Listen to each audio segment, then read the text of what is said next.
let's talk about sex. Hi, I'm Liquey. Welcome to the chaos.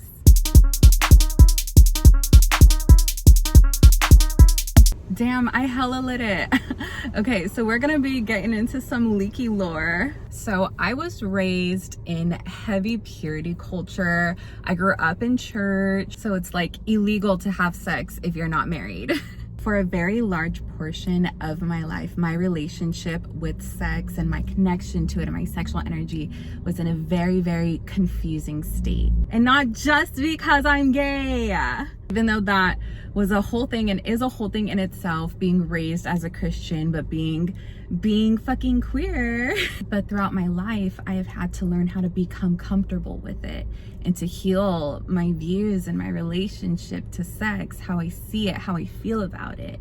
Now, I do want to give you a little trigger warning. This is going to be a heavier episode, but do not fret, okay? Because there's going to be a lot of love, a lot of healing, and I got to keep it light somehow.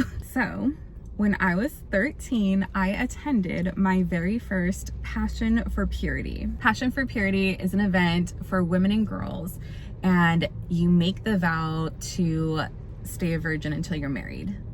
That's basically the gist. But there was so much that went on to it. And when I was in high school, they like rebranded it to Choose Purity. We used to have to take classes, like 4 to 8 weeks of classes on purity. And the event was a ceremony.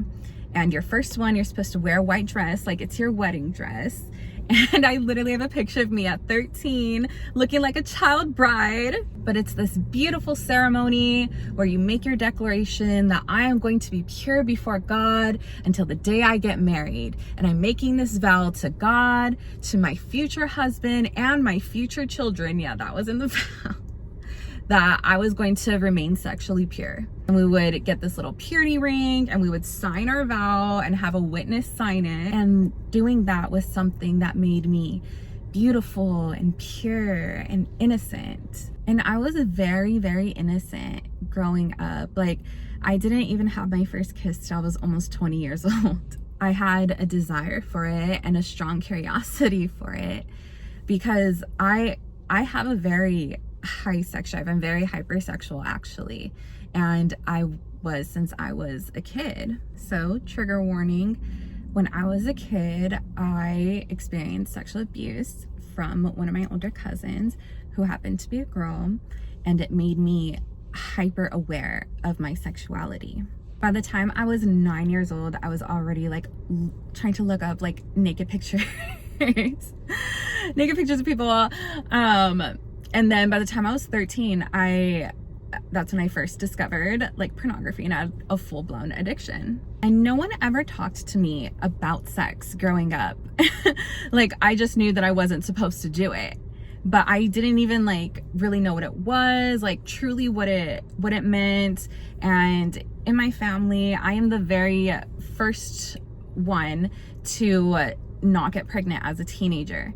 And all the other girls that came after me did not get pregnant as a teen either. I broke that shit. But I wish that I had somebody to talk to me about it and to kind of help me, you know, talk through what I was going through, because I felt so alone. I also felt embarrassed, and then on top of that, I felt like everything that I was feeling was unclean and unpure. But first of all, sex is so natural. It is the most natural thing in this world. I think also because I have ADHD, my sex drive is like kind of crazy, but that's another thing that I didn't even know. I didn't know that I had ADHD till I was fucking 26. So now let's jump forward to my first actual boyfriend, which is a trauma in it fucking self. I loved his crazy fucking ass. Let's call him the Libra. Those lion Libras. So at this point, I'm 19 and I'm very involved in church and I'm in leadership. I graduated from this leadership program that they made us go to after high school. And he was from a different city, but had moved to mine and started going to my church. We liked each other right away. We were instantly attracted to each other. And he was super obsessed with me. He took me on my very first date. He was the first guy I held hands with. He was my first kiss. and pretty much first everything, but he was not the person that I lost my virginity to. Now, remember that extreme purity vow that I told you about that I first made at 13? Well, that's a vow that they do every single year. So every year from 13 till literally I was 22, I was doing that vow. And I wanted to include my first kiss to be my wedding day kiss as well. So I wanted my first everything to be with my husband. And I really thought that he was gonna be the one I was gonna marry. Like, I thought I was gonna get married at 19. Girl, oh baby! Literally, it was like, getting married was like the ultimate best, biggest thing that you could do, and like the goal is always to be married, and the younger the better. It was like a fucking death sentence to get married at 30. Oh, God forbid. And that's literally going to be me. Like, I'm gonna be 28 next month. Young me would have thought I was like an old fucking hag or something, but so glad I did not get married. But everyone and their fucking mama was up in me and my boyfriend's business. When we realized that we liked each other, we told our pastors, and he put us on separation for 3 months, meaning we were literally not allowed to talk to each other, look at each other, no nothing for 3 months. But we lived in the same house. We had a discipleship home that was co-ed. The girls' house was upstairs, the boys' was downstairs, and we lived in the same fucking house and we're allowed to talk to each other. How fucked up is that? But he would take me on secret dates, and that's when I was in my sneaky leaky era. Now, this is where things get complicated.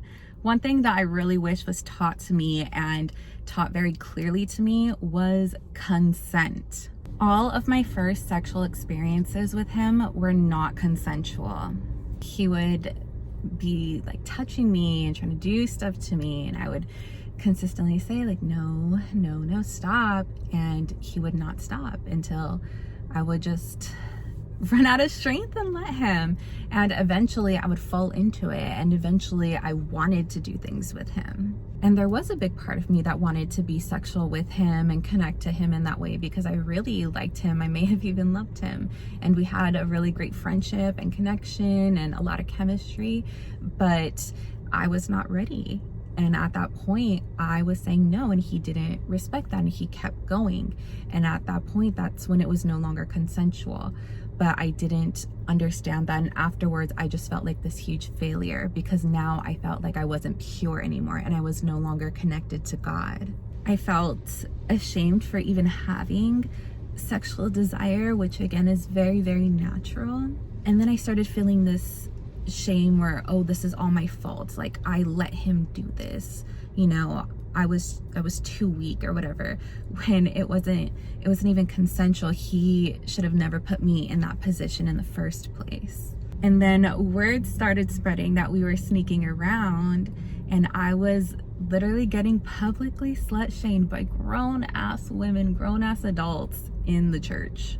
And everyone was talking about me, not him, me, which duh, right? I'm always a star.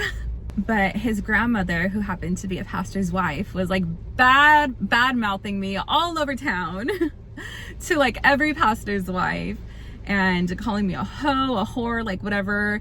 One of my favorites, the whore that derailed him, even though I was still a virgin and he was literally my first everything. And then my leader was super crazy with me. Eventually, they took away my leadership status, and then, you know, the ministry house that we were in, he got kicked out, and then I got kicked out. Yeah, and it was a very crazy time. That was right before I turned 20, and this was the first time I experienced it firsthand, the double standard, because my leadership status was completely stripped away. I was taken out of all the group chats, but his wasn't. He was still a leader, and he was still in all the group chats. Like nothing happened to him. He was fine, but everything fell on me. I was the failure. I was the whore. I was, you know, the impure one, whatever. It was all my fault. Everyone talked about me, even the ones that thought were my best friends. My leader, when she was telling me that I could no longer live there, she was like, don't worry, I'm gonna help you find a place to stay, like it's gonna be fine. And I was like, okay. And then the next day she comes up to me and was like, you know what, I was gonna help you, but I feel like you really need to learn your lesson, so you have 3 days to find somewhere to stay. And I was gonna rent a room from someone that I found on Craigslist, but like 2 nights or so before I was supposed to leave, I ended up calling my mom and I told her everything. And at that time, my whole family was here in Hawaii, and she was like, you know, just come to Hawaii. And our pastor had put me and the Libra on another 3-month separation. So I was going to be in Hawaii for 3 months to finish out the separation. And then we had a conference at the end of the summer. And that's when I was gonna go back to California. And throughout the 3 months, he was still texting me, still calling me, still telling me that he missed me, you know, loved me, all that. And I had got my new living situation worked out. I was gonna live with somebody from the church, and I got my old job back. So my life was getting set up again for me in California. And, you know, the night before the conference, he's like telling me how he just can't wait to see me and get there. And he completely ignores me, acts like I doesn't exist, and come to find out he's actually in leadership still, but like transitioning to go to another city. And meanwhile, for me, my leadership status was completely gone. So I wasn't a leader anymore. And he chose status over me, which honestly, like, when I think back, like, that shit doesn't even fucking matter. And not only was he acting weird, but my alleged friends were as well, and not really trying to be seen around me or like really try to talk to me. They were really weird. And so I get back into California. I moved back right to San Jose, where I'm from, and it turns out that my leader actually told my friends that they were not allowed to talk to me anymore. And my old leader wanted to talk to me to the side, and she told me that she did not want me there, that she wanted me to stay in Hawaii longer, and I was supposed to stay longer, but that's not up to her. I'm a fucking adult and can live where I want, but I didn't feel like an adult. It was so confusing. That whole time of my life was really challenging for me. When I was in leadership, I used to work with junior hires, and she had told me that she did not want me around them because she didn't want me to get my spirits on them. And basically just made me feel like I was so unwelcomed in my own home. She wasn't even from there. She wasn't even there a year yet at that point. And by this time, the Libra was no longer there. He had moved to another city. And I was I was still going to church, but I was not involved anymore. And I just was like in a really sad and low place. And I was mostly angry at, you know, my ex-boyfriend now, because he didn't even do a proper breakup. It was just like really confusing. But now we get to introduce the Taurus. I love him. I actually wrote a chapter about him in my book. He was my first friends with benefits. At this point, I am 20, and he's actually the one that I lost my virginity to, but not until 2 years later. He was the very first one that ever made me feel comfortable and safe. And no matter what, I knew that he was going to respect my boundary. If he had done something that I wasn't comfortable with and I just said, you know, stop, like immediately he would stop, and, you know, I would just continue going with whatever I was comfortable with, and it was not awkward. He like was such a vibe. It's something that can seem so like bare minimum, right? Like, duh, you're supposed to consent. But that was my first experience of hands-on respect and consent, and I didn't get that till I was 20 years old. He is actually the very first person I ever smoked weed with. The first weed that I ever smoked was called Granddaddy Perp, and that is the name of the poem that I wrote about him in my book. So the very first time I smoked weed was the first time that he kissed me, and we were like doing it, we were smoking in his car, yeah, and he was like, okay, so I'm gonna inhale it and then I'm gonna blow it into your mouth, okay? And I was like, okay. And so he does it right the first time, and our lips are like so close to each other, and then he's like, okay, want to do it again? And I was like, yeah. And so he inhales it and then comes to me and just kisses me, and it was the best kiss ever. Like, he is such a good kisser, I'm such a good kisser, right? We got the Taurus thing, very sensual, and that was like my favorite thing to do with him, is we would make out for hours, and then eventually it would move into like oral sex, and it was a very fun connection. Like, we were cool, we were friends. Pretty much all we would do is just like send each other memes and smoke weed and like maybe eat, make out, do our little like our little head, and that was like it was fun, it was a vibe.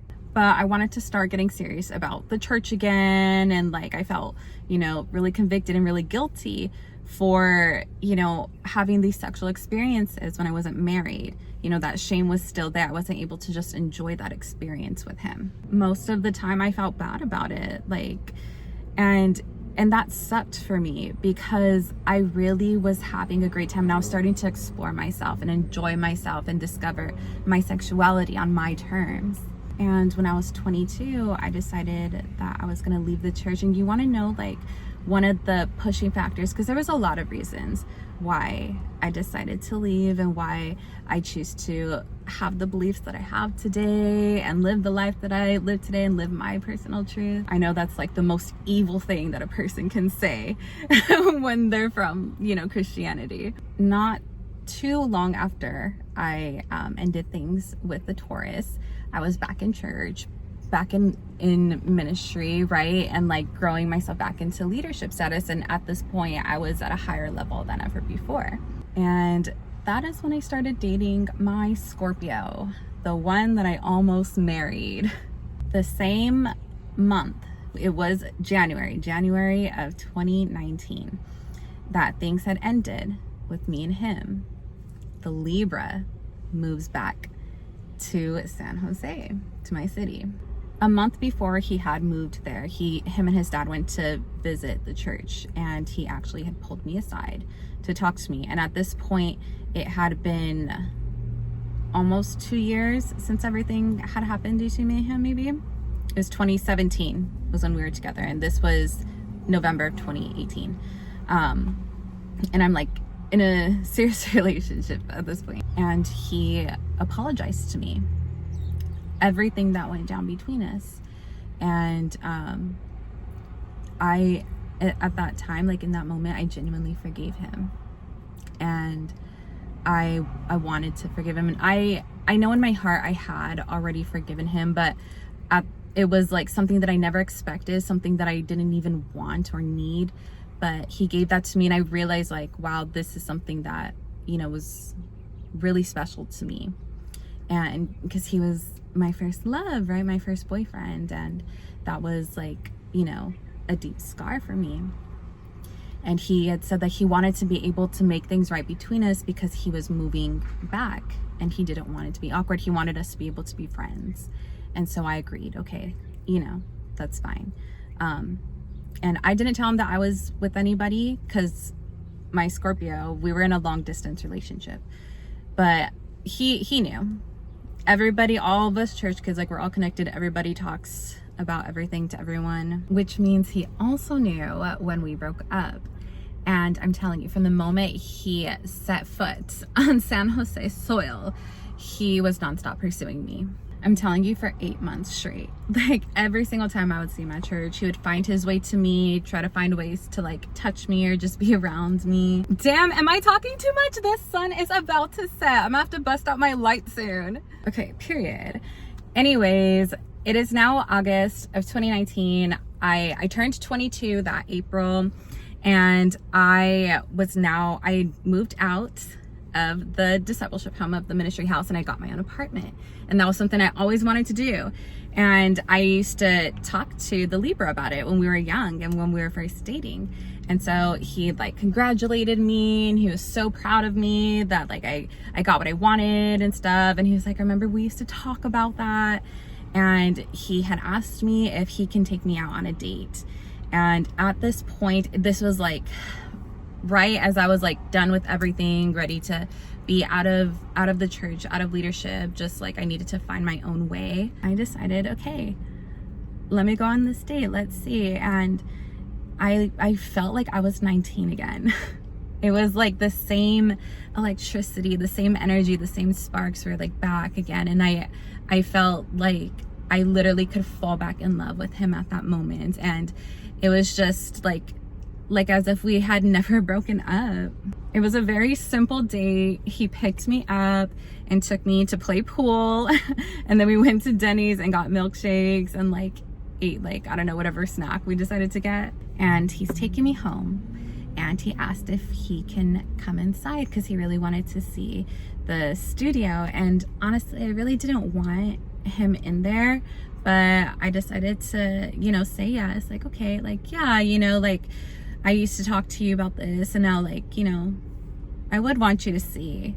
But what I got for myself, this tiniest studio, but it was really cute. The first thing he does is sit on my bed, and I didn't want him to like stay or anything. I'm standing the whole time trying to keep my distance because, you know, I wasn't wanting to get sexual with him. I didn't want to do anything. Like, we had our first day, and I was in my mind, I was like, okay, well, maybe we can, you know, see where this can go, see if we could build something off of this. But you know, he decides to do what he always does. I felt so vulnerable with this guy, like so small and soft, and he just started like kissing on my neck, and like it was just like so weird, the transition, right? One moment like I was making him laugh, the next moment he like had me started like kissing on me, and I was like, you know, telling him to stop, and eventually got to the point where he like pushed me down on the bed, right? And I'm so sorry like if I am triggering anybody, and like lifted up my shirt and like started going on me, and I'm like telling him to get off of me, like, please stop, like, no, stop, like, I'm not comfortable, I'm not gonna, I don't even know how many times I had to do that and say that and like try to push him, but he's bigger and stronger, you know, so I couldn't like physically push him off of me. And eventually he gets up and he's like, oh, you're not comfortable? And I was like, no, no, bitch, get the fuck off me. Oh my gosh, I would like to see him try now. I would like to see anyone try. I don't give a fuck. I'll literally bust out my demon voice. Anyways, he gets off of me, and he doesn't leave. He stays sitting on my bed and just looks down and looks so sad. And then at that point, I started feeling really bad. Like, oh my gosh, I didn't mean to hurt his feelings, even though he's literally violating me. And I didn't know what to do. I really didn't know how to read this situation or even like process what had just happened. And I knew that I had feelings for him still. I really cared for him, and I was really attracted to him too, and I didn't want to make him feel bad. Never ever feel like that. If a man is ever going over a boundary, kick him out immediately, and do not feel bad. I don't care if he cries, literally, like, kick him the fuck out. Call the fucking cops. Like, I don't give a fuck. But I felt bad, and I kissed him, and I went to kiss him on the cheek, and he kissed me on the lips, and then I just gave up and just let him, whatever. And we still didn't have sex, but you know, everything else. And he spent the night, and then he left, and I was living in San Jose, he was living in San Francisco. So that's like 50 minutes away from each other. So it's close cities, but we're still in different cities. And he was in school and everything. And not that long after, he tells me that, you know, if we were going to be together, that it has to be blessed by the pastors, and he's not ready to be in a serious relationship for another 3 years because of school. And I was just like, you know what, fuck this, like, I cannot anymore. And I was done with everything, done with the church, and I left. I was so racked with guilt, once again racked with shame, because yet again I let him do it, right? I fell or whatever. I'm not pure anymore. I'm not close to God anymore, which literally there's nothing that could ever happen for God to depart from me. God is always within me, even if I have sex out of marriage. I am always connected and in tune with God. God will never depart from me. And so now this is like my first real experiences of life. My life really started when I was 22. And I started hanging out with the Taurus again. and I was like really curious about trying edibles. And so he came over, and at this point he lives 5 minutes away from me now. So he came over one day and just brought me hella edibles, like I'm telling you, chocolate covered blueberries, some watermelon ones, some strawberry ones, a soda. And he even like let me hit his pen. And at that same time, I had another friend that was also like wanting to leave the church too. So we were like doing all this together. And I had to decide, right, how I was gonna start viewing sex now. Because me and the Taurus started like, you know, making out again, and like, you know, just sticking to the oral stuff. Like I wasn't ready to have sex yet, but that was one of, again, my favorite things about him is I was able to do what I was comfortable with, and nothing was ever pressured or nothing was ever pushed. It was always when I was ready and on my time. And so one day I decided it's okay for me to have sex. I can have sex and enjoy it, and it's fine. I'm not gonna go to hell. Hell's not even fucking real. Hell is a mindset. And I'm really glad that I decided to lose my virginity to him. He made it really nice for me, really comfortable, right? We were really connected. It was easy. And he was like my first like real sneaky link, like for real, because he only lived 5 minutes away from me. It was so perfect. Like literally whenever I wanted to, he would come running. We never dated.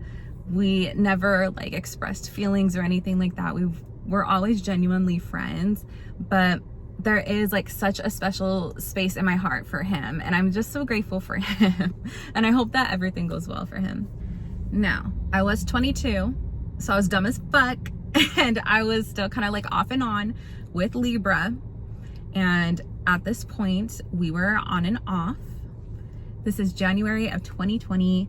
I went to San Francisco to go hang out with one of my best friends. At that time, he was dating a new person, and so I also went there to meet his, like, you know, the person that he was dating. And because the Libra also lived there, I invited him out, and he was our DD for the night.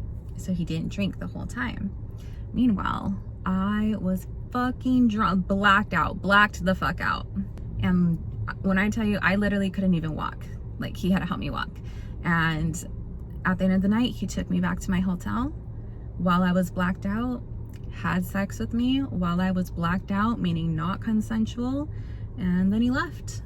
And that was my last interaction with him. When I had opened up to my mom about that, she told me that that was the consequences of my sin, because I decided to go out and drink that night.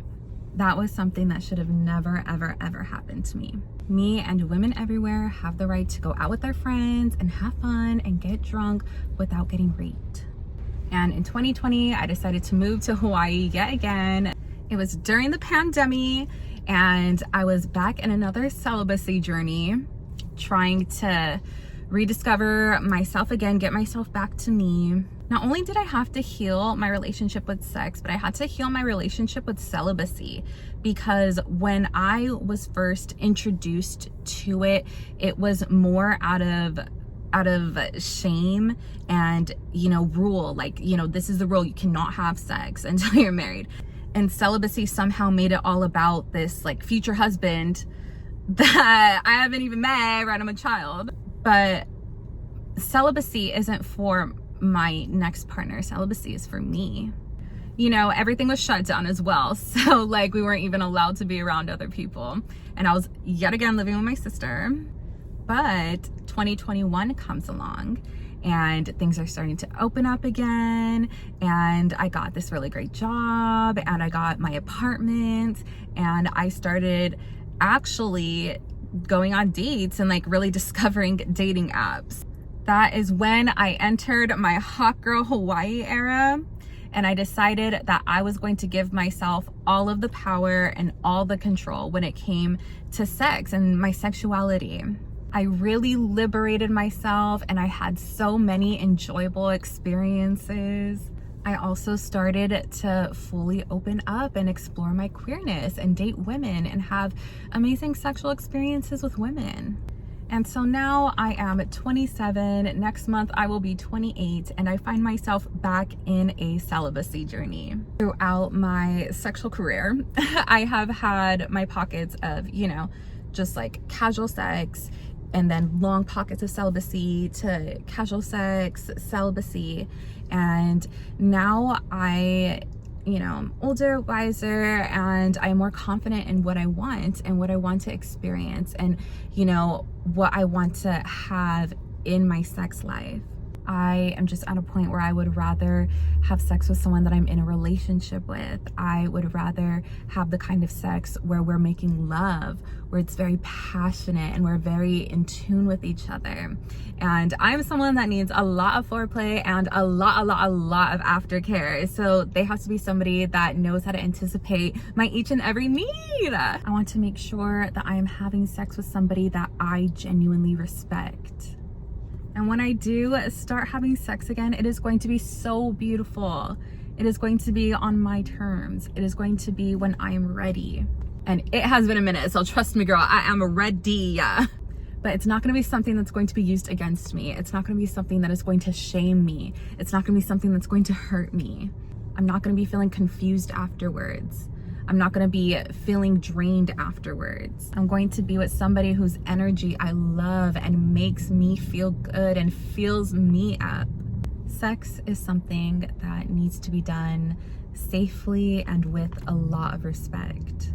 Boundaries have to come first. Make sure that both of you guys have consent. And in other scenarios, make sure that everyone involved has consent. The way that I was able to find this healthier balance with sex is not using it as a form of validation, not using it to feel beautiful, and not using it to feel loved. Sex is an expression of love, but it is not love. True, pure, unconditional love is you. Sex is not tied to my purity or my innocence or, the type of person I am, if I'm a good person or not. Now, this was a very long and intimate video, and you just found out a lot about me. I hope that it was able to bring us closer together. Let me know if you want more videos like this, or if you want me to start doing live sessions talking about things like this. All of those experiences led me to who I am today. And I'm so fucking grateful for who I am today. I'm grateful for every stage of my life. I am grateful for every lesson I've learned. I am grateful for every trauma and every single healing. I am so grateful that I love myself so deeply and unconditionally. I am beyond grateful for the bad bitch that I am today. And you should be so grateful for who you are. All powerful, unlimited, pure creation, unconditional love. That's you. Be so grateful for who you are today. Love yourself. Forgive yourself. Give yourself so much grace. Stop stressing. This is all of our first time living. Alrighty. I love you for real, but I do have to go now. I have been talking all fucking day. It's already the nighttime. I do want to leave you with this. You want to know when things really changed for me? When I decided that I had all the control. Okay, gotta go. Love you. Bye.